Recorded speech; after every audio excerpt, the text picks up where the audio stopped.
Сәлем достар, бүгін сіздермен шабдалы пирогының рецептісімен бөлісетін боламын. Бөлме температурасындағы сары май мен шекерді қосып, шекер ерігенше араластырамын.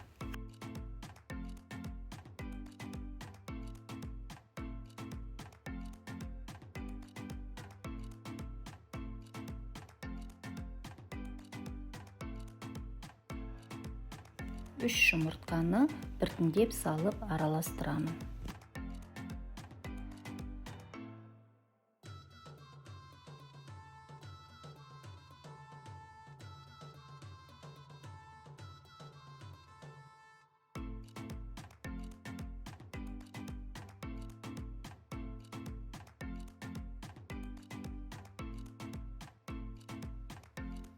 Ванилин қосамын.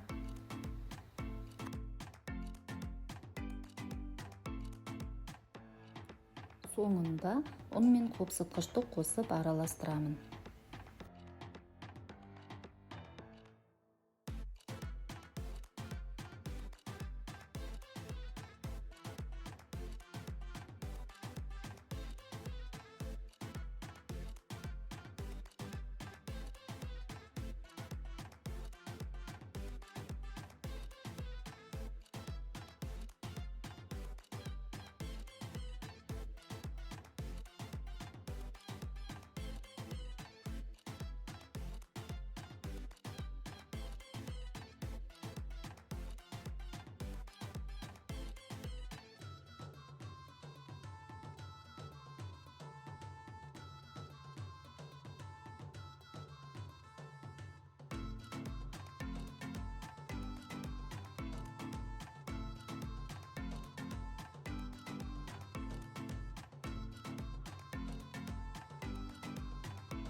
Пирогтың бетіне сабдалы қойып шығамын.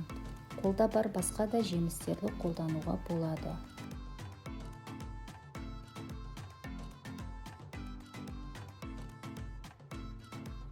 «180 градус духовкада 25-30 минут пісіремін. Пирогтың піскенін ағаш таяқшамен тексеріп алуға болады. Соңында бетіне қант ұлпасын себемін. Мінекей, пирог өте жұмсақ, дәмді болып пісті.